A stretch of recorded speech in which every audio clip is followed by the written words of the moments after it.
Jesus te fará respirar de novo. Olá, pessoal! Estamos aqui inaugurando o nosso canal no YouTube do Ministério Lucas. Para você que não nos conhece, nós somos um ministério de profissionais de saúde voluntários da Igreja Batista da Lagoinha. Nós estamos ali para servir, para poder proclamar as boas novas do reino de Deus através do dom que Ele nos deu. Se você é um psicólogo, um nutricionista, um dentista, um médico, um enfermeiro, um terapeuta, para a glória de Deus, você precisa se unir a nós. Você faça a sua inscrição no nosso canal, entra no nosso Instagram, @ministério.lucas, e pode fazer parte desse grupo de Deus, desse reino de Deus na terra junto conosco. Você é nosso convidado. Nós estamos inaugurando.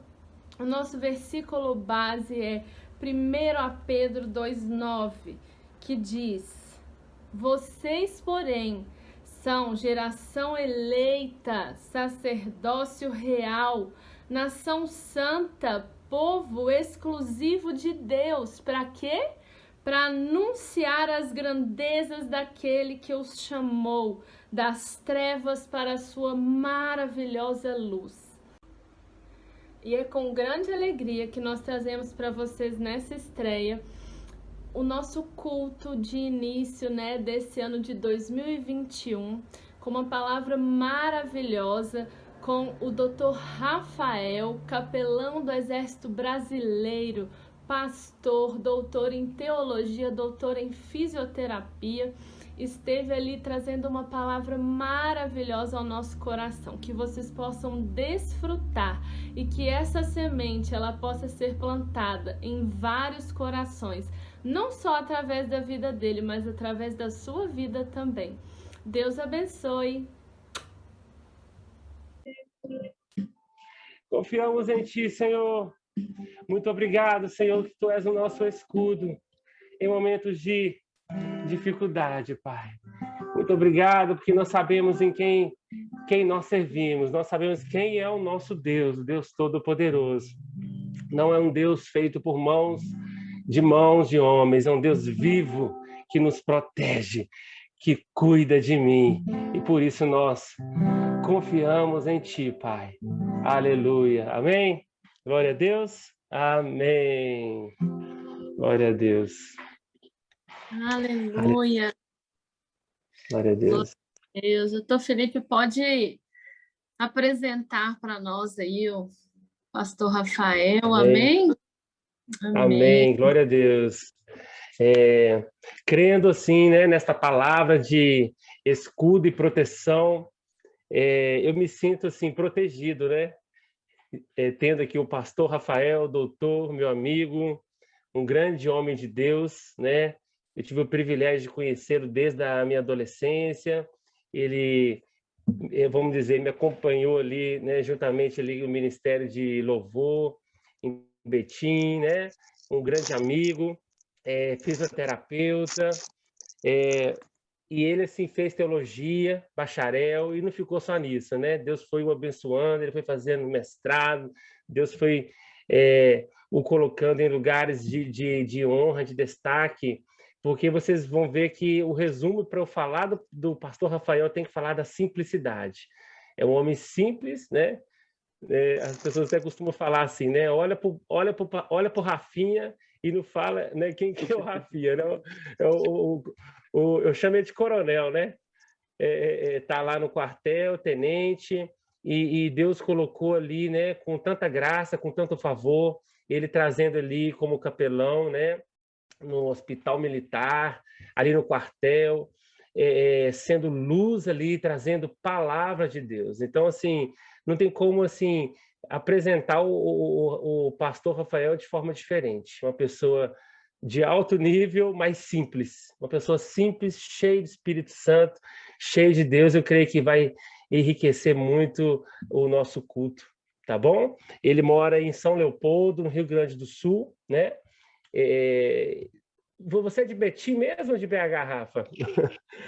Eu chamo de Rafa, pastor Rafael, né? Intimidade. Betinho, É, Betinho, de, de Betinho, Betim. da Gema. Pois é, ué, abençoado, casou, né? Com a Ângela, uma gaúcha abençoada de Deus. É, pai de 2 filhos, né, Rafa? Oh, meu Deus do céu, minha Dois. cabeça me. 2, né? Aham. Glória a Deus. Dois, na É uma verdade, benção, viu? 3. O primeiro o 3, Senhor né? levou, Foi, né? Aí, foi. dois estão aqui com a gente. Ô, pastor, fica à vontade, eu não posso ficar muito com a palavra aqui, porque eu quero receber essa palavra de resiliência para a minha vida, né? Um tema Amém. oportuno para os profissionais de saúde, e eu quero anotar aqui, amém? Fica à vontade. Eu creio que esse culto com a sua participação não será o último, nem o primeiro, nem o último. Eu creio que vão aparecer mais oportunidades. Muito obrigado, pastor. Fico com a palavra aí, tá? Amém. Meus irmãos, que a graça e a paz do nosso Deus seja com todas as irmãs e irmãos que estão aí, né, nos acompanhando nesse culto aqui, transmitido pelo Zoom. Eu acho que a canção aí que o Felipe tocou, as duas canções, né? A canção aí, Escudo e Proteção, ela realmente ela expressa ali a nossa confiança nesse Deus que nos guarda, que nos protege, né? E realmente vem a calhar para esse momento, para tempos tão difíceis que temos vivido, né? Como o Felipe aí me apresentou, e a Carla um pouco também, né? Eu me chamo Rafael Souza Rodrigues, sou pastor, aqui colaboro na Primeira Igreja Batista de São Leopoldo, que é uma cidade a 30 quilômetros de Porto Alegre, capital do estado do Rio Grande do Sul, e eu também hoje trabalho como capelão militar do Exército Brasileiro, aqui também no Comando Militar do Sul, né? E dentro da capelania, nós atendemos, são 32 quartéis, que a gente faz o trabalho de capelania militar, prestando apoio espiritual para a nossa tropa, os nossos soldados. E dentre essas 32 unidades militares, eu presto assistência aqui no Hospital Militar, que a gente chama de HMAPA, né? Hospital Militar Diária de Porto Alegre. Ele é um hospital mais ou menos de médio porte, mas é um hospital que, principalmente pela questão da Covid, né? A gente tem tido ali um fluxo de pacientes que aumentou consideravelmente nesse mês de março. Eu creio que essa também é a realidade aí de Belo Horizonte, né? E a gente tem tido muitos desafios. Meus irmãos, só um pouquinho, que eu tenho um pequenininho aqui de 1 ano e meio. Espera aí, só um pouquinho. Ângela, faz favor aqui. É que assim, eu tenho 2 filhos, irmãos, e aí, de vez em quando, eles vão dar uma parecida por aqui. Peço aí a paciência dos irmãos aqui. Bom, permita as crianças irem ao púlpito, pastor. Oi? Permitam as crianças subirem ao púlpito. De repente, no final, eu deixo elas virem aqui para apresentar elas para vocês. Amém, amém. Deixa eles se sentirem à vontade no púlpito, né? Isso, é verdade, verdade. Mas então, minhas irmãs, meus irmãos, então a gente tem tido um desafio muito grande ali no hospital. Há um cansaço, um esgotamento dos nossos profissionais de saúde ali, né? Geralmente eu vou uma vez por semana. Como eu falei para os irmãos, a gente tem presta atendimento para 32 quartéis, então é uma agenda muito intensa e nós somos apenas 2 capelães aqui em Porto Alegre. Eu sou o capelão pastor e a gente tem um capelão católico que é um padre, né? Então a gente se desdobra aí para poder atender a esses quartéis e no Hospital Militar a gente consegue ir uma vez por semana, a gente vai lá às quintas-feiras. E, assim, eu confesso para as irmãs e para os irmãos que quando é o dia mais cansativo para mim. E eu até falo com a minha esposa quando eu chego em casa, eu falo, olha, parece que passou um caminhão em cima de mim. Mas aí eu fico pensando, se eu, que vou uma vez na semana, fico dessa maneira, agora imagina os enfermeiros, os técnicos, os médicos que estão ali diariamente naquela rotina, né? Naquela batida e principalmente nesse enfrentamento com a Covid-19, né? Então, assim, aí os irmãos podem imaginar, e muitos aqui trabalham nessa área, percebem esse esgotamento. E teve um fato interessante até que aconteceu algumas semanas atrás, que eu encontrei com uma enfermeira no meio assim do corredor, e ela espontaneamente ela falou assim para mim: pastor, eu estou exausta. E me marcou muito a fala daquela enfermeira, porque ela não falou aquela frase só com as palavras, mas o olhar dela, a expressão, né, a forma como ela estava, o corpo, tudo falou até mais alto do que as próprias palavras do cansaço que de fato ela estava sentindo, né? E foi tão engraçado porque no corredor mesmo ali, quando ela falou essa frase, eu perguntei se eu podia orar por ela, e ela falou: não, pode orar. E aí ali mesmo, no meio ali do corredor do hospital, eu fiz uma oração por ela, dei uma palavra para ela, né, de ânimo, de encorajamento, e depois ela, emocionada, ela me agradeceu. Então, o trabalho da capelania dentro do hospital, né, é muito essa presença do conforto ali, não só para os pacientes, mas também para os profissionais e para os familiares também.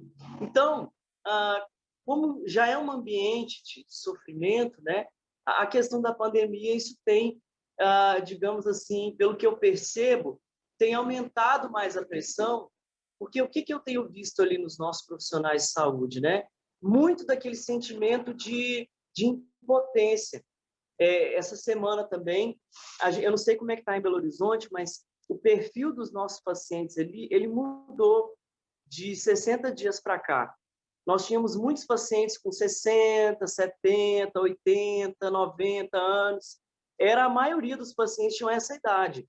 Agora, de fevereiro para cá, a gente tem tido muito paciente com 50 anos, com 40, 42, 44. Essa faixa etária dos 40 aos 50, ela aumentou muito.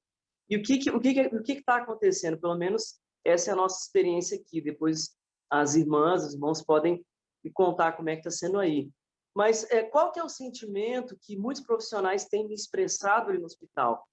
Muitos têm dito assim: olha, pastor, o que a gente sente é uma impotência muito grande, porque o paciente chega e às vezes ele chega só com a saturação um pouco baixa, tem que colocar ali uma máscara de oxigênio, o paciente de 40, 42, e a gente pensa assim: não, daqui a 4, 5 dias ele vai estar melhor, vai estar estabilizado, vai ter alta.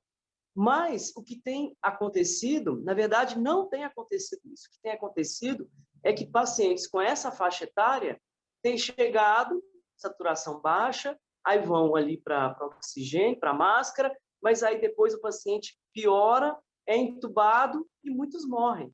Então, isso tem causado, em muitos profissionais de saúde, esse sentimento assim: será que eu vou conseguir salvar essa vida?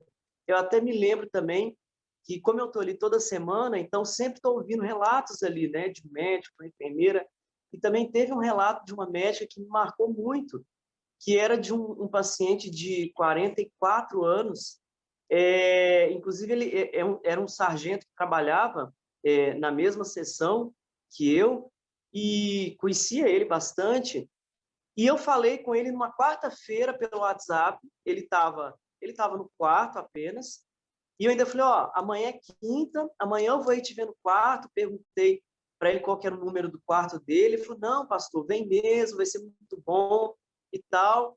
Quando eu cheguei lá na quinta-feira, fui lá no quarto, né, no leito dele, o quarto estava vazio. Aí estava passando uma médica na hora, e eu perguntei assim: doutora, o sargento que estava aqui, o que aconteceu com ele? Ela disse para mim: olha, pastor, infelizmente ele piorou essa madrugada e ele foi entubado. E ela me disse bem assim: mas eu não aceito que ele morra, porque ele tem 42 anos, ele é novo, eu não aceito que ele morra. E aí eu fiquei até assustado assim, com a fala dela, né, que ela foi bem enfática, né, olha, eu não aceito, não aceito. Mas, infelizmente, umas 2 semanas depois, ele veio a óbito, foi piorando. Então, assim, isso tem gerado né? É claro que os profissionais de saúde estão acostumados a lidar com a questão da morte, né? Faz parte do dia a dia, mas eu acho que não com tanta intensidade como tem sido agora, nessa época da Covid. E isso tudo faz com que seja necessário que o profissional de saúde ele tenha uma força extra para lidar com tudo isso. É claro que não só os profissionais de saúde, mas como a gente está aqui com essa ênfase, né? Então eu vou me dirigir mais aos profissionais da saúde, né? Por quê? Porque muitas vezes para conseguir dar conta de assimilar, né, tantas situações de dor e de sofrimento e aí vem junto o cansaço físico, o cansaço mental, o cansaço espiritual, é necessário uma força extra. E aí que eu entro no tema da resiliência, que é o tema da nossa reflexão, né? Eu acredito que todos aqui saibam, conheçam bem o conceito de resiliência, né? Até conversando antes ali com a Carla, ela até falava um pouco, a gente sabe que a resiliência, na verdade, ela é um conceito da disciplina da física, né? Em que você tem um objeto que pode sofrer uma deformação, uma pressão ou uma tração, e esse objeto ele tem a capacidade de retornar ao seu estado original, mesmo após sofrer esse tipo de deformação. E aí as ciências humanas, a psicologia, pegou esse conceito emprestado da física para aplicar na questão da capacidade que o ser humano tem de superação, a capacidade que o ser humano tem de superar as adversidades, né? Esse conceito ele surgiu na psicologia ali a partir do início dos anos 90, um psicólogo chamado John Bowlby, em 1992, foi um dos primeiros que alcunhou esse termo da resiliência dentro das relações humanas, né? Trabalhando essa ideia dessa capacidade que o ser humano tem de superar os desafios, ainda que as circunstâncias sejam contrárias, mas se o ser humano ele consegue encontrar uma força extra, seja dentro dele, ou seja através de uma outra pessoa que caminhe com ele, que o ajude, que dê suporte, ele consegue sair de situações inimagináveis, né? E aí, as primeiras pesquisas na área da resiliência, elas apresentam dados, por exemplo, de pessoas que nasceram em países pobres, em contexto de pobreza, em contextos de violência, e que, quer dizer, aquelas pessoas que tinham tudo para dar errado, mas mesmo assim, mesmo tendo vários fatores do ambiente delas que poderia selar para elas um destino ruim, essas pessoas conseguiram superar essas adversidades e conseguiram vencer na vida, né? E aí, assim, tem um autor dentro da área de aconselhamento pastoral, né, que foi o Felipe falou um pouquinho da minha formação, né? Eu fiz primeiro bacharelado em fisioterapia, atuei durante um pequeno tempo como fisioterapeuta, e por isso que eu sempre gostei desse diálogo da fé com a saúde, né? Depois eu fiz o bacharel em teologia, mestrado, doutorado em teologia, e a minha linha de pesquisa foi o aconselhamento pastoral no contexto da saúde, né? E fiz ali uma tese de doutorado sobre capelania hospitalar. Depois essa tese ela foi publicada em livro, depois eu posso deixar aí através do Felipe ali o link da editora, se alguém tiver curiosidade de conhecer o livro, que é fruto dessa minha tese de doutorado, né? Mas, assim, o que eu pude estudar em alguns autores foi justamente a ideia de usar a fé e a espiritualidade no enfrentamento de doenças, no enfrentamento da enfermidade, do sofrimento, né? Tem até um autor da área do aconselhamento pastoral, ele é um autor de descendência alemã, ele chama Lothar Roth, e ele até fala que, para ele, a resiliência é como se fosse aquele tanque de reserva, né? Quando a gente está ali dirigindo o carro, e aí, às vezes, a gasolina começa a acabar, acende a luz amarela, a gente ainda consegue dirigir alguns quilômetros, né? Porque o carro entra na reserva, mas ele não para imediatamente. Ele tem um extra ali que a gente consegue ainda percorrer ali uma certa quilometragem, né? Então, ele faz essa comparação da resiliência como sendo essa reserva que a gente tem, né? Essa reserva extra que nos ajuda a superar os desafios. E aí ele diz que uma das maneiras que a gente tem para despertar essa força extra, porque se a gente acreditar que Deus, como nosso Criador, ele colocou em cada ser humano essa capacidade, essa força extra, para a gente conseguir despertar isso, uma das coisas que nos ajudam a despertar é justamente a força da fé, né? A fé, ela nos ajuda a gente a encontrar essa força extra, a gente encontrar esse algo a mais, né? Na experiência de capelania hospitalar, eu vejo assim muito nítido que os pacientes que têm fé, que têm espiritualidade, eles têm um algo a mais para enfrentar a doença. Eles têm realmente, né, resiliência, eles têm realmente enfrentam com mais serenidade a enfermidade, com o coração mais pacificado, né? Então, assim, isso tudo, os irmãos e as irmãs sabem melhor do que eu, tem um impacto direto na imunidade, né, desses pacientes. Então, hoje em dia, assim, eu tenho visto várias palestras de psiquiatras, né, que têm dito, que têm admitido, até mesmo médicos que não são necessariamente cristãos, mas eles têm admitido que a espiritualidade ela é um fator de proteção à vida, né? Dentro do Exército Brasileiro, nós temos hoje o programa de valorização da vida, que é um programa voltado para a prevenção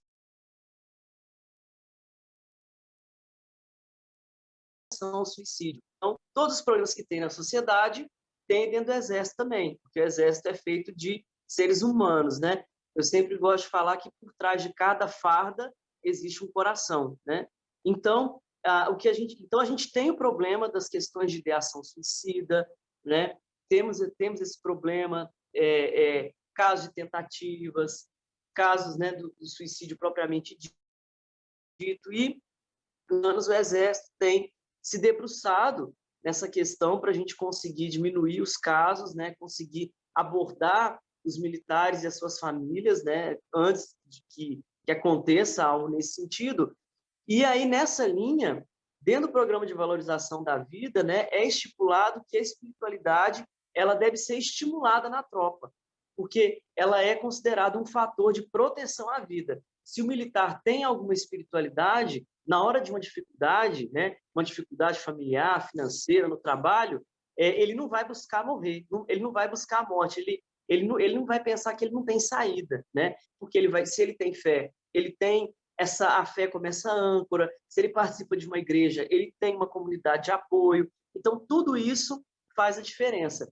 E aí, quando a gente vai para a Bíblia, um dos maiores exemplos para mim de resiliência, eu quero caminhando aqui já, eu já vi que eu já estou me estendendo um pouquinho, mas um dos grandes exemplos de resiliência que a gente tem na Bíblia é o apóstolo Paulo.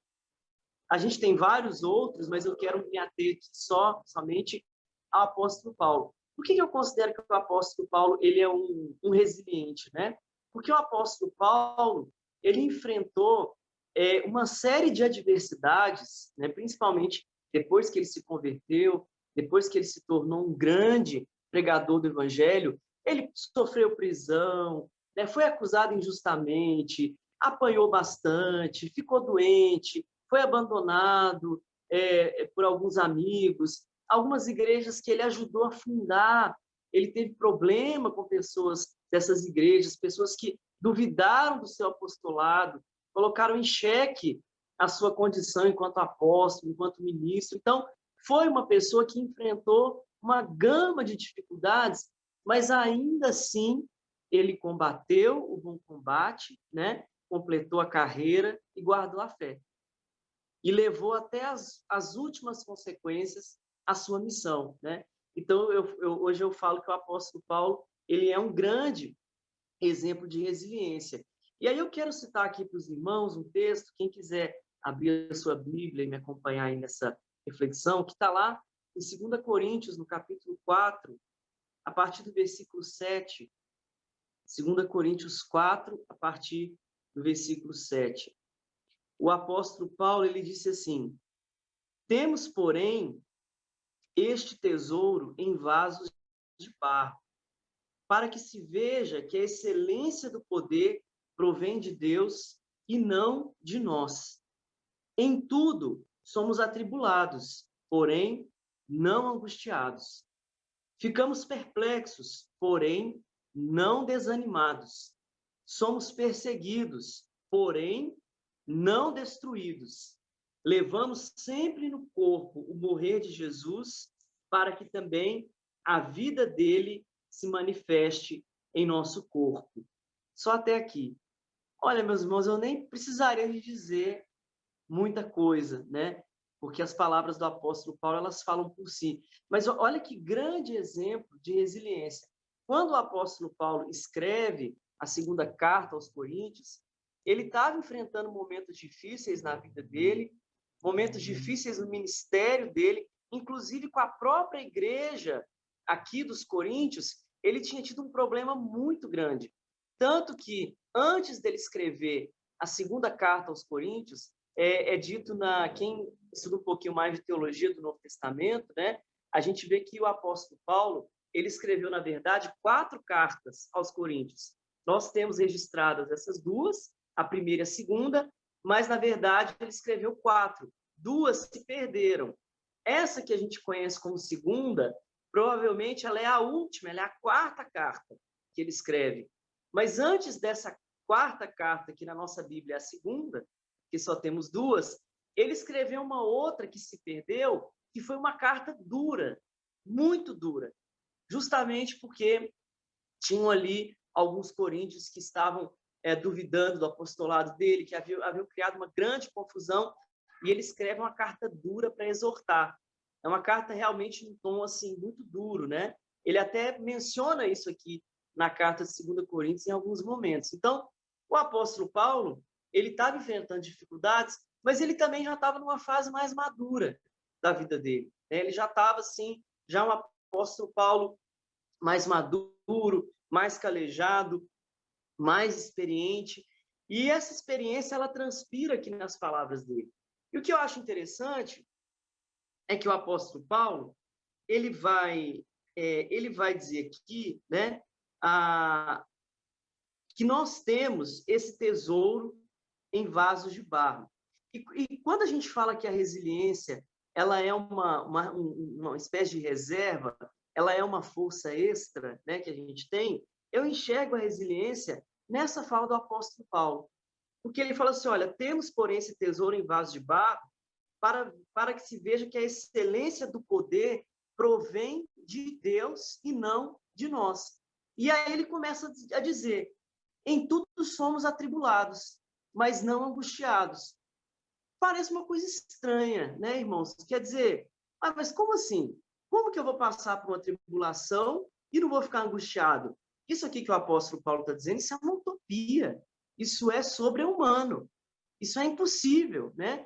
A gente pensa assim, não, Paulo está sendo aqui ele está teorizando uma coisa que é impossível da gente viver na prática. E, da mesma maneira, quando ele diz assim, olha, nós ficamos perplexos, mas não desanimados. Como que, diante de fatos que me deixam perplexos, e quantas coisas que nos deixam perplexos nos dias de hoje, né? Pessoas morrendo, pessoas doentes, crises econômicas, né? Crise política, social, né? A gente está perplexo aí agora com o assassinato daquela criança inocente, né? De 4 anos de idade, uma coisa assim que a gente que é pai, né? Quem é mãe, embrulha o estômago da gente de ouvir, de ver uma situação daquela.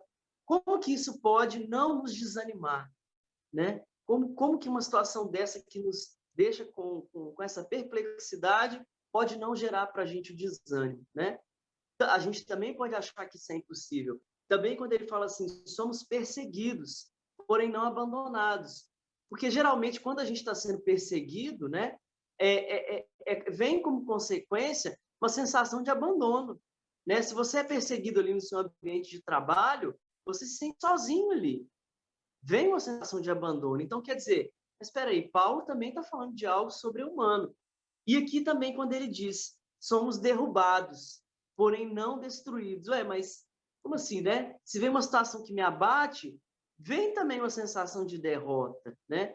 Agora, meus irmãos, por que o apóstolo Paulo ele nos mostra que é totalmente possível nós sermos atribulados, porém não angustiados. Quer dizer, eu posso estar cercado por tribulações, mas a angústia ela não me domina, ela não toma conta de mim. Como que é possível eu ficar perplexo e não me desanimar diante das perplexidades? Como que é possível eu ser perseguido e não me sentir abandonado? E como que é possível eu ser derrubado, me sentir abatido e não ter essa sensação de derrota? Como que é possível? O segredo, na verdade, não é segredo, porque está bem revelado aqui, claro, né, para quem quiser ler. Mas o X da questão é justamente o versículo 7. Porque o apóstolo Paulo ele está deixando claro o seguinte: essa capacidade de, mesmo diante da tribulação, não me angustiar, ou não deixar a angústia me dominar, né? Porque a gente se angustiar também é algo natural. Diante da perplexidade, eu não desanimar. Diante da perseguição, eu não me sentir abandonado. E, diante de uma situação em que eu estou abatido, eu não me sentir destruído. Isso é possível quando eu sei que o poder não provém de mim, mas provém de Deus. É por isso que Paulo fala: temos esse tesouro em vasos de barro. Nós somos barro, né? Nós retornaremos ao pó, nós somos falhos, nós somos limitados, mas mesmo sendo esses vasos de barro, nós somos criados à imagem e semelhança de Deus. Então, nós temos essa reserva extra, que é a resiliência, nós temos esse tanque de reserva que pode ser acionado pela fé, que pode ser acionado quando nós, como o Felipe cantou, quando nós temos Deus como nosso escudo e proteção.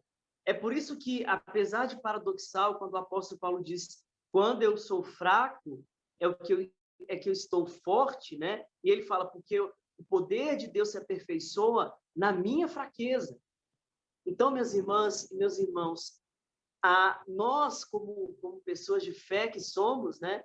Nós temos todas as condições de desenvolver resiliência, de acionarmos essa força extra que existe dentro de nós para superarmos as adversidades, porque nós sabemos quem é a fonte dessa força.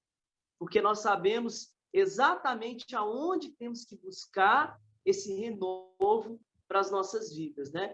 E eu quero terminar essa breve meditação com a fala de Jesus ali para os seus discípulos, quando ele disse: vinde a mim. Eu me lembro até que no dia que eu falei com aquela enfermeira, no corredor, né? Eu me lembrei desse texto de Jesus, quando ele falou: vinde a mim, todos os que estão cansados e sobrecarregados, e eu os aliviarei.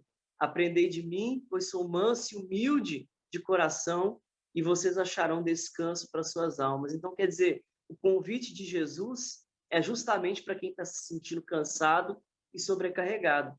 E ele promete um alívio por meio do aprendizado com ele, da mansidão e da humildade. Eu acho fantástico Jesus colocar junto, né, nessa promessa dele de alívio para o cansaço, a mansidão e a humildade. E aí eu me lembro que há uns anos atrás, eu estava, já há alguns bons anos atrás, né, eu estava recém-casado, e no meu primeiro ano de casamento, eu me lembro que foi um ano que eu assumi um monte de compromisso. Eu estava recém-casado, aí eu estava trabalhando na igreja, eu estava com a minha tese de doutorado, aí comecei a dar aula de ensino religioso no Colégio Batista, comecei a dar um curso à distância, e aí, assim, não deu 3 meses, né, no início do ano, e eu estava esgotado. E aí eu comecei a pensar assim: gente, mas eu estou fazendo as coisas que eu gosto, né? O que está acontecendo? Aí Deus falou: sabe o que Deus falou para mim? Sabe o que você está cansado? Está faltando humildade para você. Humildade de você reconhecer suas limitações. Suas limitações de tempo. Que adianta você assumir um monte de coisa e não fazer nada bem feito? Né? O que adianta você pegar trabalho aqui, ali, outro, bem, sua renda aumenta mais um pouco, mas você não ter qualidade de vida para desfrutar disso. E aí eu falei, gente, mas olha aí, ainda bem que foi Deus que falou comigo, porque se alguém tivesse falado para mim, pastor, tá faltando humildade, eu ia falar, mas como assim? Eu não estou me vangloriando de nada, eu não estou esbanjando nada, eu não estou... Mas você vê que, às vezes, é muito sutil, né? A minha falta de humildade era caracterizada por eu não reconhecer as minhas limitações. E aí eu falei, não, então Deus, beleza. Aí eu comecei a alguns compromissos que eu podia cancelar, eu fui cancelando, fui dando uma diminuída no ritmo, né, para realmente me ajustar a fazer a vontade de Deus, né? E a mansidão é no sentido de eu não perder o controle emocional nos momentos de dificuldade, né? Então, quer dizer, quando eu aprendo humildade, quer dizer, reconheço meus limites, não digo sim para tudo, aprendo a dizer não, né? E quando eu desenvolvo a mansidão, que é essa capacidade de ter um controle emocional, de não sair da linha, de não me desesperar, isso quando Jesus fala que vai dar o alívio, isso de fato é um instrumento que faz com que a gente consiga ali ter a nossa fonte de força renovada. E para terminar mesmo, viu, Carla? Agora eu termino. Eu quero só citar as palavras aqui do profeta Isaías. Eu lembro que um dia eu falei até com a enfermeira, Isaías 40, que é um texto que talvez aí boa parte das irmãs aí, dos irmãos conheçam, né? Quando o profeta Isaías, Isaías 40 mesmo. Deixa eu só achar na minha Bíblia aqui. Irmãos, eu já aproveito aqui e faço uma indicação. Eu uso essa Bíblia aqui, que é uma Bíblia muito boa, que chama Bíblia de Estudos Conselheira. Ela é uma Bíblia que foi lançada pela SBB e ela é toda comentada por psicólogos e psiquiatras cristãos e alguns teólogos também, né? Então, assim, ela é uma Bíblia excelente para quem gosta dessa área de aconselhamento. É interessante que, em alguns textos, traz alguns aspectos clínicos dos comentários, né? Como é comentado por alguns médicos. Então, aproveito aí. Não estou ganhando nada da SBB para fazer a propaganda, mas é uma Bíblia muito boa. Eu indico aí para os irmãos. Chama Bíblia de Estudo Conselheira da Sociedade Bíblica do Brasil. Bom, lá em Isaías 40, no versículo 29, o profeta Isaías diz aqui, né?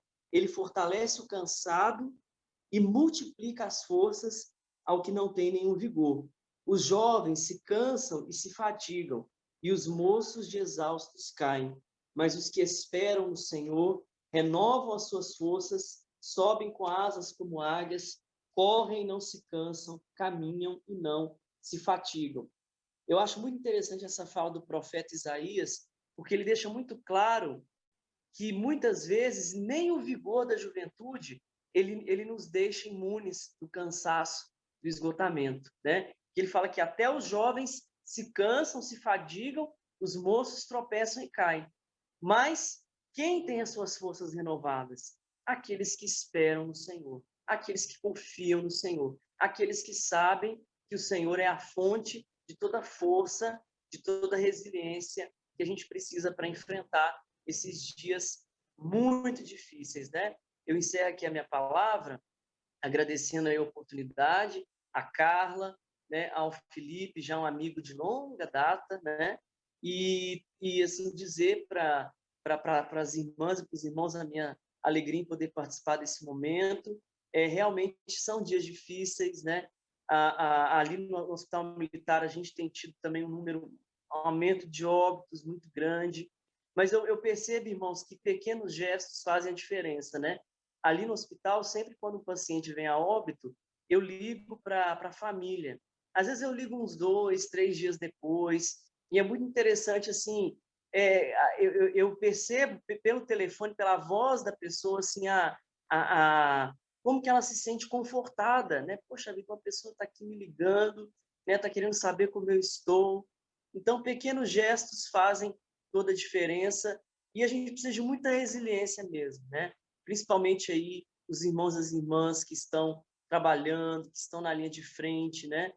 Não é fácil a gente ter que lidar com a questão, né, do falecimento, a família. Amanhã cedo eu tenho um velório para fazer, né, de um sargento de 42 anos que faleceu na tarde de hoje ali no hospital, deixou um casal de gêmeos de 10 anos de idade, e são situações assim que a gente precisa da graça de Deus para a gente conseguir oferecer ali um apoio para as pessoas, né? Mas estamos juntos aí todos nessa batalha e servindo aí a Deus e as pessoas com os dons, né, que Ele deu a cada um de nós. Era essa a minha palavra. Agora eu devolvo aí para Carla, para o Felipe. Amém. Amém, Pastor Rafael. Não, foi um prazer, foi bom demais ter aqui essa palavra. A gente fica querendo ouvir, beber. E assim, gente, quem aí vai querer ouvir mais o Pastor Rafael? Dá um glória aí, hein? Dá um glória aí no bate-papo. Foi muito bom, muita bênção. Eu creio que todos nós precisávamos de ouvir essa palavra. Raíssa já deu um glória. Porque Amém. nós precisamos de entender isso, né, pastor? De que essa capacidade, ela não vem de nós, né? E a gente não consegue alongar muito, a gente quer bater papo, a gente quer falar aqui, mas a gente tem um tempo. Parece que o Zoom nos deu alguns minutinhos aqui de presente, né? Mas, assim, nós queremos agradecer muito ao Senhor pela sua vida, né? Eu queria, assim, deixar aberto aqui para quem está presente, se quiser algum aconselhamento, né? Ou fazer alguma pergunta para o pastor. E depois das perguntas aí, pedir para a Rogéria, né, a nossa intercessora, estava aqui o tempo todo intercedendo por nós aqui no culto. Temos muitos intercessores no Lucas, graças a Deus, mas assim, ela nos representa. A Hilda também é uma grande intercessora, né? Temos muitos, somos intercessores natos, né, pastor? Amém. Mas a Rossi é uma pessoa que caminha comigo, né, a Rogéria, e está sempre nas reuniões do Lucas comigo, intercedendo para que as portas estejam abertas, intercedendo por nós. Então, ela está aqui hoje também com a gente. E ao final das perguntas, eu vou pedir para ela se apresentar. Alguns não a conhecem. Quem ia muito nos cultos já conhece ela, que ela estava sempre lá com a família dela, ficava lá atrás, lá orando por nós, né? E quem não conhece vai conhecer, para ela orar pelo Senhor, tá? Por você, não vou te chamar de Amém. senhor, não, né? Amigo, assim, a gente Não, não pode pode falar você. ou não. Para orar pelos profissionais de saúde também, né? Por nós e pelo ministério. Alguém gostaria de fazer alguma pergunta para o Rafael ou pedir algum aconselhamento? Aproveitar essa oportunidade, pode abrir o seu áudio aí e falar, amém?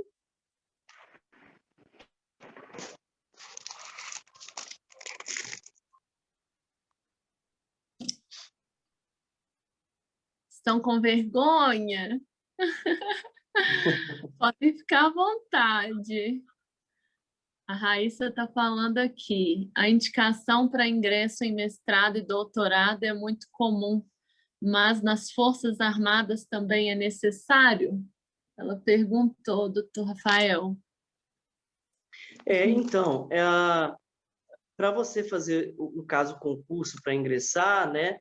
Se você já tem um mestrado e um doutorado, como em qualquer outro concurso público, você tem uma pontuação a mais, né? Não é assim um pré-requisito para fazer um concurso, né?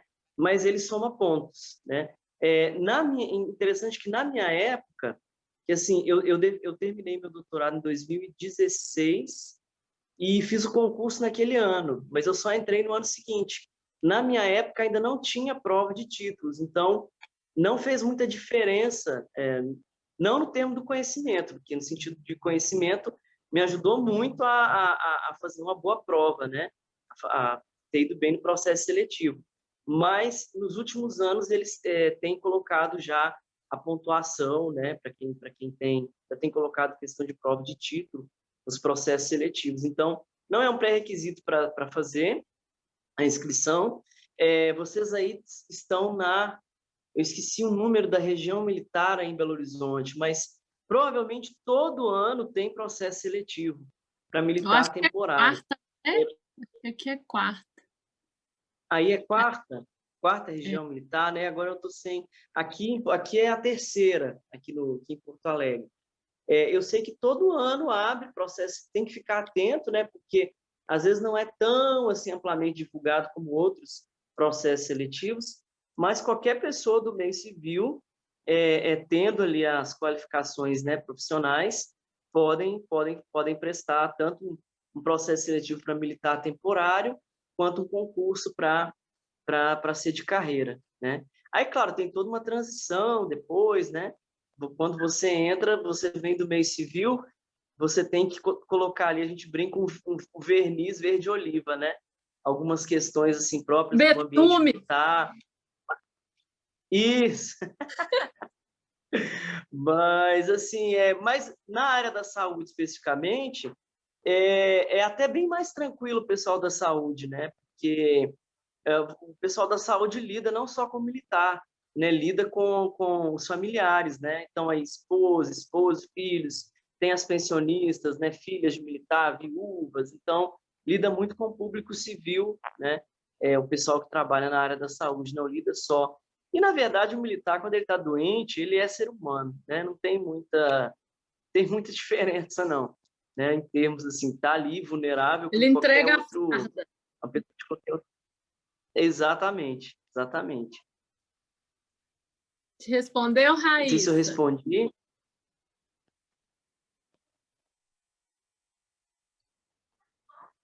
Amém. Daqui a pouco ela responde aqui. Mais alguém? Gente, além do doutor Felipe, que eu sei, né? Que está na linha de frente, tem alguém que está aqui com a gente, que está na linha de frente, né? Trabalha aí dentro de hospitais, que está nesse estágio de exaustão, né? Como o doutor Rafael falou, né? De ver na expressão do rosto daquela enfermeira, né? Eu estou exausta, né? E a gente consegue ler às vezes um sorriso através da máscara, né, doutor Rafael? Eu falo que é só espremer o olhinho assim que você está rindo, não precisa nem rir, né? Faz assim, tô rindo. A gente consegue observar também a exaustão, né? O cansaço, a tristeza, e a gente percebe isso às vezes no grupo, às vezes por alguns ali, às vezes nem está na linha de frente, mas está todo mundo cansado, né? Cansado com limitações, cansado com eu não posso, né? Que a gente foi criado para a liberdade. A gente não pode confundir com libertinagem, né? Mas Deus nos fez livres, né? E a gente está cheio de não pode. Então, tem alguém aqui, gente, que está na linha de frente? Se tiver, pode colocar no bate-papo aí seu nome. Nós vamos estar orando especificamente. Nós estamos num relógio de oração também, às sextas e aos sábados, sabe, pastor Rafael? Deus colocou no nosso coração. Inclusive, agora é o meu horário do relógio e a gente está sendo coberto aí nesse momento de oração e de comunhão, né? E eu estou vendo assim muitas coisas acontecerem, né? A gente viu aí, eu não sei se vocês perceberam, eu com os olhos da fé eu consigo enxergar essas.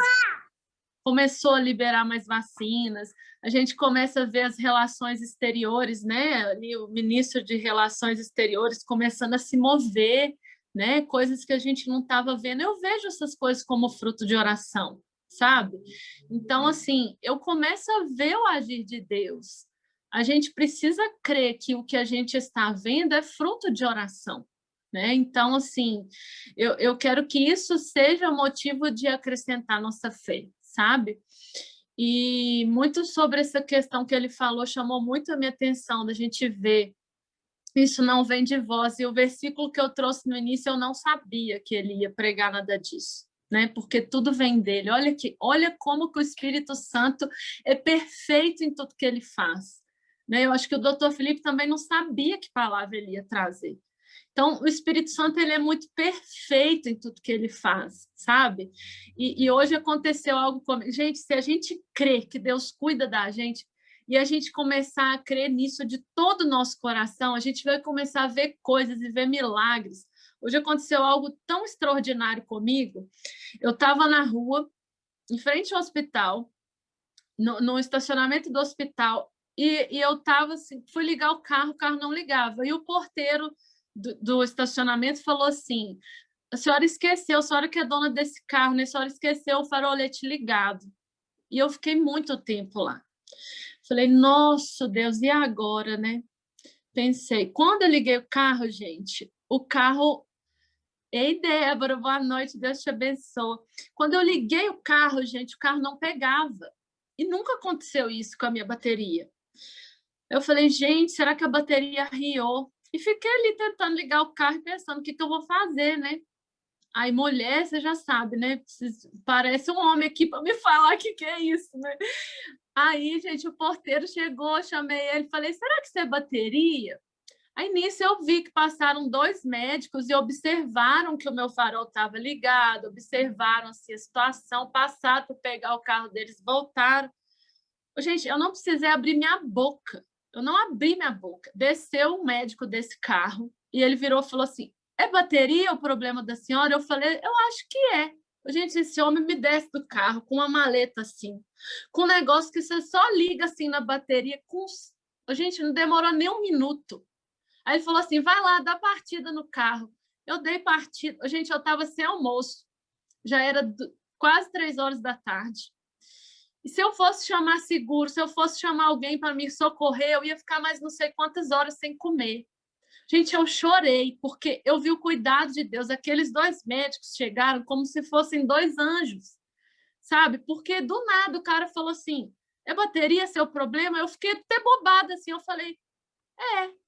Aí ele falou assim, peraí que eu vou resolver. O cara tira essa maletinha do porta-mala. Eu achei que ele ia ligar uma bateria na outra. Ele tirou um negócio mágico, ligou. Com 1 minuto, eu dei partida, o carro ligou.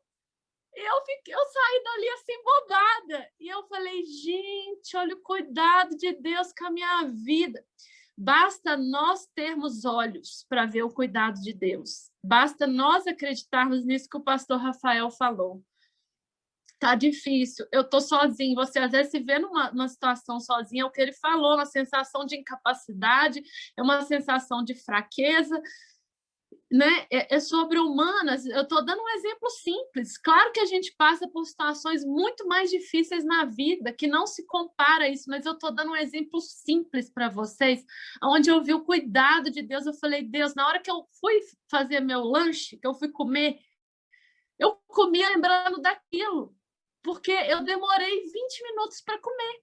E se eu fosse esperar ajuda, não sei o quê, eu ia comer dali não sei quantas horas, e eu comia e eu falava assim, Deus, olha o cuidado do Senhor com a minha vida. Sabe? Eu falei, Deus, como que o Senhor cuida da gente? Basta a gente ver o cuidado. Então, são pequenas experiências que a gente vai tendo do cuidado de Deus, até ver que realmente, se você confiar, você vai ver que você não depende de mais nada além dele.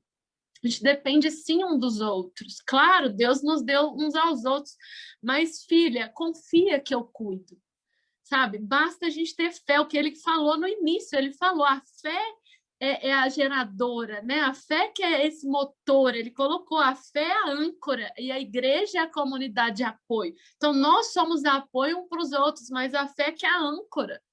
Né? Ele falou aí, doutor Rafael, quando eu passei pelo processo do câncer, a gente estuda isso em oncologia, como que a fé, tem vários artigos científicos mostrando que a fé, quem tem fé passa pelo câncer com mais facilidade do que a pessoa que não exerce a fé. Ela realmente ela atua no processo de cura, né? E que isso sirva para você que é profissional também com o seu paciente. Às vezes a gente precisa exercer fé para tratar do paciente. Às vezes ele está numa situação de cuidado paliativo. Você sabe que você não pode fazer nada por ele. Né? Nós fomos fazer uma visita do Ministério Lucas com a fisioterapeuta, com a Brenda, uma senhora que ela tem o Parkinson tão evoluído que ela não conseguia tossir. Esses músculos mastigatórios todos paralisados, posturais e mastigatórios. E ela, quando fazia os movimentos respiratórios, os exercícios, ela tentava tossir, não conseguia. Eu falei, eu posso orar pela senhora? Ela falou, tem muito tempo que eu não tosso. Eu coloquei a mão e orei. Então, nessa hora, a gente precisa exercer a fé como profissional, porque você sabe que aquilo ali não tem jeito. Não tem jeito, né? Então, isso também a gente começa a ver milagres na nossa profissão, no nosso dia a dia, se a gente exercer a fé. E a fé para nós também, porque para exercer para nós é mais difícil. Às vezes a gente consegue exercer para o outro, mas para nós é mais difícil. Então, glória a Deus por essa palavra. E aquela senhora depois mandou mensagem durante a semana que ela tinha conseguido tossir, né? Que ela estava muito feliz que ela tinha conseguido tossir durante a semana. Então, olha isso, gente, uma coisa tão simples, né? Isso que Deus quer de nós, que nós exerçamos a nossa fé nesses momentos mais difíceis que a gente tem enfrentado. Amém, queridos? Então, nós glorificamos a Deus por essa palavra que eu creio que vivificou o nosso espírito e agradecemos a Rafael. Amém? Deixa eu ver aqui que a Raíssa falou algo. E aí a gente já vai orar. Amém? Alguém para nos indicar para ingresso no Exército é necessário? Ela está perguntando se é necessário indicação para ingresso no Exército, assim como é indicado em mestrados convencionais. Não é isso, Raíssa? É sobre indicação que ela quer saber, se é só o processo seletivo, ou, pastor Rafael? Isso. Ou se é necessário alguma indicação também, se a indicação faz diferença. Amém?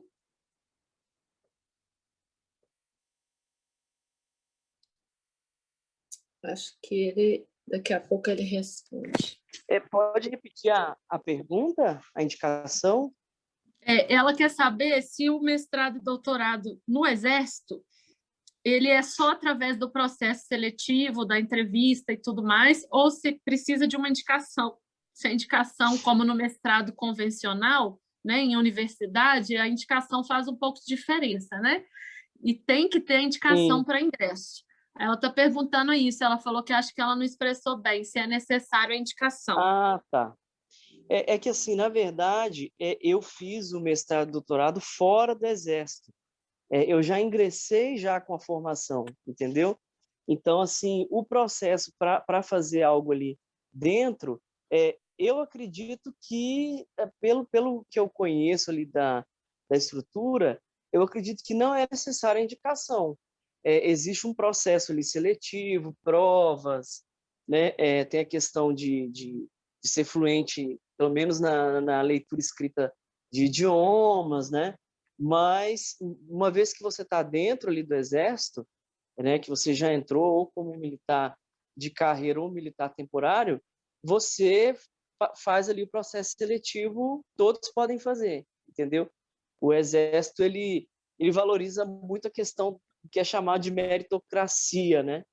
E aí, nesse sentido da meritocracia, não cabe tanto a questão de ter uma indicação específica para você conseguir ingressar num mestrado ou num doutorado.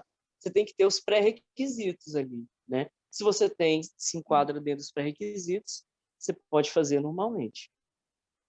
Entendi. Depois, qualquer coisa, Raiz, entendeu? Qualquer coisa, você manda uma mensagem para ele, tá? Isso. Eu acho que estando lá é mais fácil, né? Você estando já no Exército, inclusive, é muito mais fácil, né?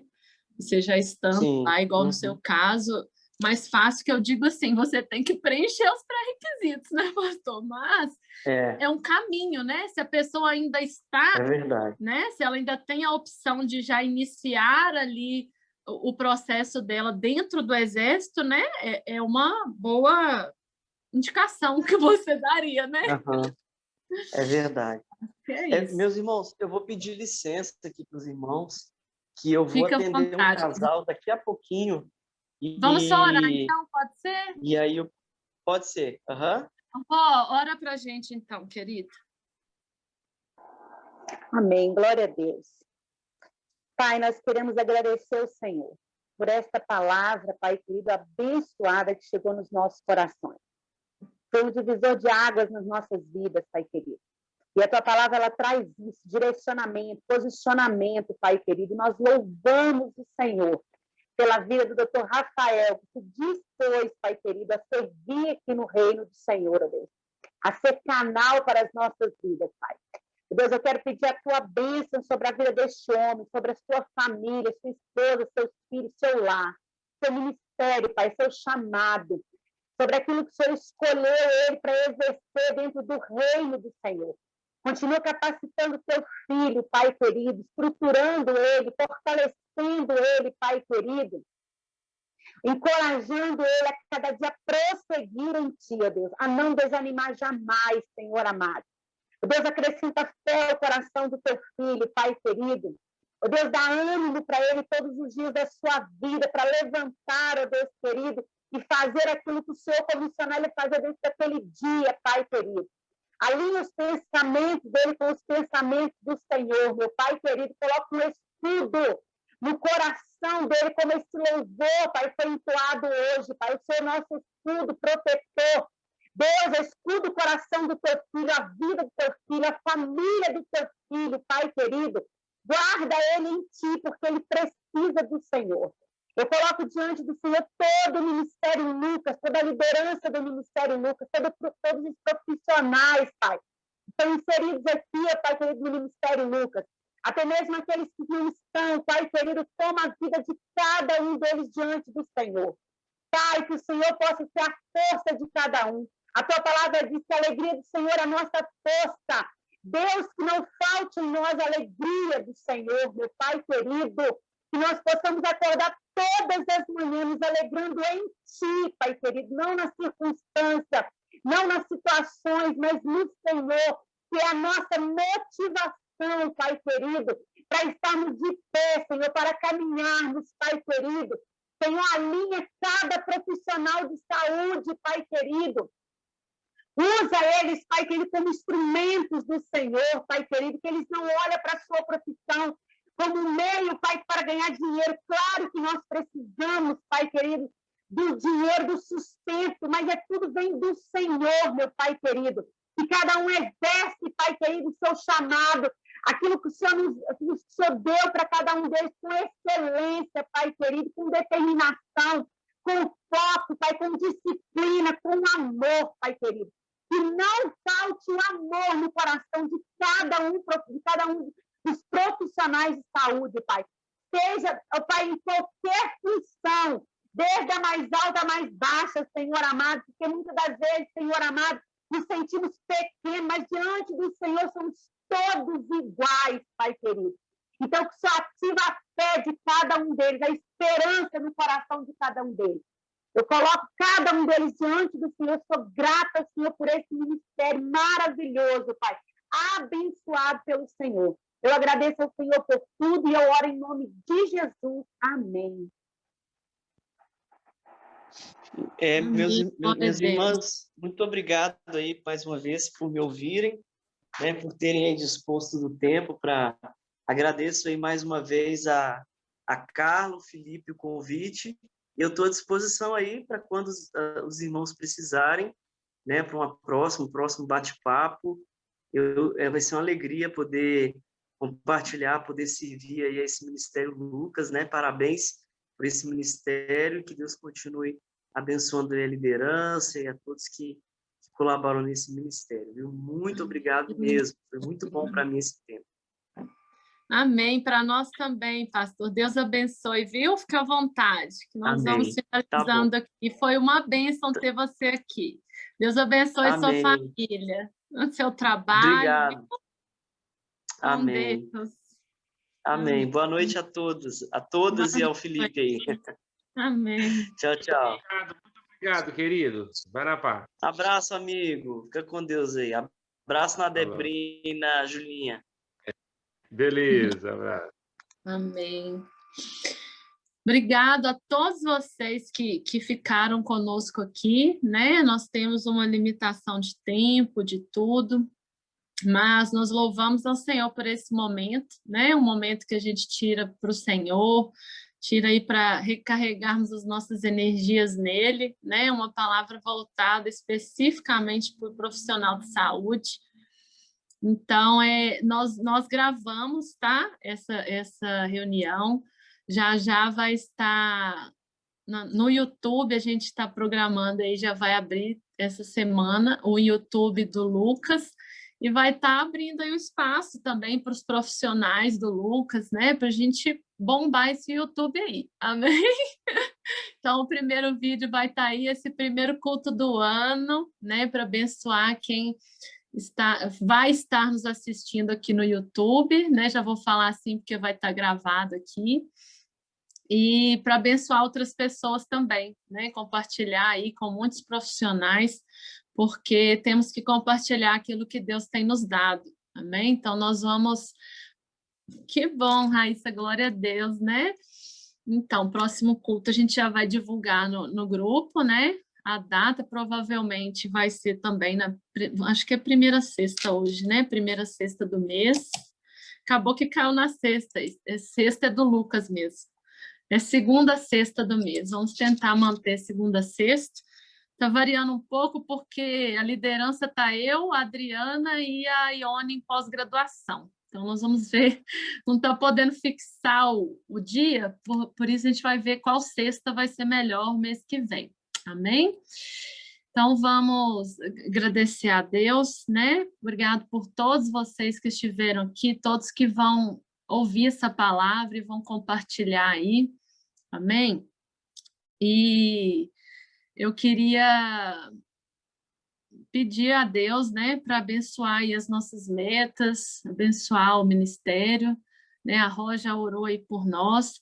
E eu queria apresentar aqui, porque não sei se todos conhecem, né? Não sei se todos que estão aqui conhecem, todos que vão assistir, a equipe que me ajuda, porque a gente não é sozinho. Então, vocês conheceram a Ró aí, nossa intercessora aí da liderança, do Lucas, né? E nós temos mais aí um grupo de intercessores para a glória de Deus. Mas temos aí também o Dr. Felipe tem me ajudado também na liderança, né? Que é um missionário nato. Dá um tchauzinho aí, Dr. Felipe, nosso ministro de louvor, né? Está sempre nos colocando para frente aí, faz muitas pontes conosco, né? Traz muitos médicos aí para o ministério, mas ele ama demais esse ministério Lucas, né? Deus colocou um amor muito grande no coração dele, missionário, então nos ajuda a organizar as missões também junto com a Rosa, né? Temos a Rosa, dá um tchauzinho aí, Rosa. A Rosa está aí ou já saiu? A Rosa está aí, está aí. Amém. A Rosa está no Ministério Lucas mais tempo que eu. Ela, a Hilda, elas são anfitriãs, estão muito tempo no Lucas. A Rosa, então, também convidei ela para nos ajudar na equipe. A Rosa é responsável por essa área de ação social. Ela ajuda a organizar a missão, porque ela tem muita experiência nisso, né? Então, nós somos todos uma equipe. Então, a tia Rosa está aí também. Temos a Adriana Cunha, cabeça pensante, faz não sei quantas pós-graduações ao mesmo tempo, e é a nossa mídia aí, né? Ela que ajuda aí na fazer nossa mídia, nossos folders. Ela é vice-líder aí, né? Tá minha mão direita aí também, Senhor, meu Arão, né? O Senhor tem dado grandes bênçãos aí para nós, né? Então, a Adri entende tudo de lei, de tal, precisa de lei. Manda aí, Adri, ela manda para a gente, né? Tem nos abençoado muito nessa área.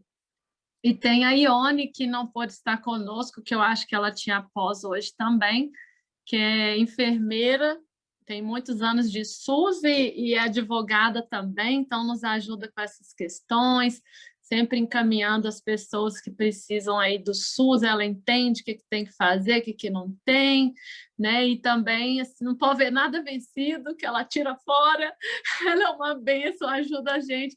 Então, ela, junto com a Adriana e a Rosa e eu também, é que organizamos ali a nossa sala de acolhimento, né?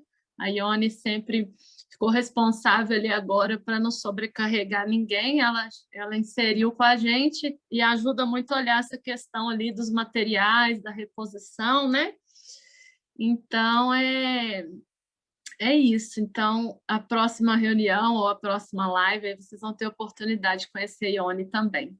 Amém? Vamos glorificar a Deus por esse momento. Senhor, nós te agradecemos, Pai, por esse primeiro culto, Deus. Obrigada por essa equipe maravilhosa que o Senhor me deu, Pai querido, que o Senhor deu para o ministério, porque ele não é de ninguém, Pai, ele é do Senhor. A obra é tua, Deus, e nós estamos aqui para te servir. Obrigada por cada membro desse ministério, por cada intercessor, Pai querido, porque eles são o tesouro do Senhor, Pai querido.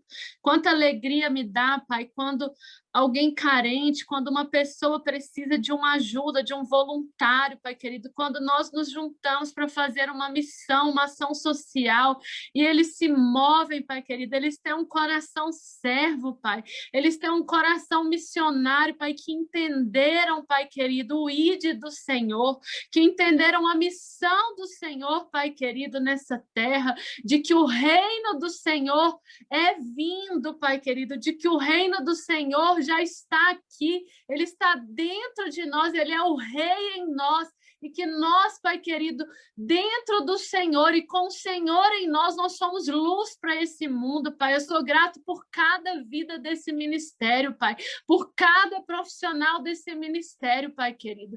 Deus, que nós possamos alcançar, como diz a tua palavra, Pai, não só, Pai querido, a Jerusalém, mas a Samaria e todos os confins da terra, Pai. Oh Deus, que nós possamos ser cheios do teu Espírito Santo, Pai. Deus, que o Senhor possa trazer mais e mais profissionais para somar conosco, Pai querido. Que tudo seja, Pai, para a tua honra e para a tua glória, Pai. Nós colocamos diante do Senhor o próximo culto, o próximo mês, o próximo dia, Pai, porque o dia de amanhã, ele pertence ao Senhor, Pai. E todos os recursos, tudo que nós precisamos, Pai, para seguir com essa obra, que seja vindo do Senhor, Pai. Nós abençoamos nossos pastores, nossos líderes, o pastor Gleison, Pai, que é o nosso líder, que nós cremos que na próxima oportunidade também poderá ser apresentado aqui, Deus. Nós te agradecemos pela vida dele, do nosso pastor Márcio, do pastor Flavinho, Deus, de tantos outros, Pai, que tem sido bênção para nós, do pastor Tiago, do Centro Social, Pai, que tem nos procurado com novas ideias, com novos sonhos. Nós apresentamos eles diante do Senhor, Pai, crendo que o Senhor é o provedor, que o Senhor é aquele que cuida de nós, Pai. Muito obrigado, Pai. Nós te louvamos e te agradecemos, Pai, no nome de Jesus. Amém.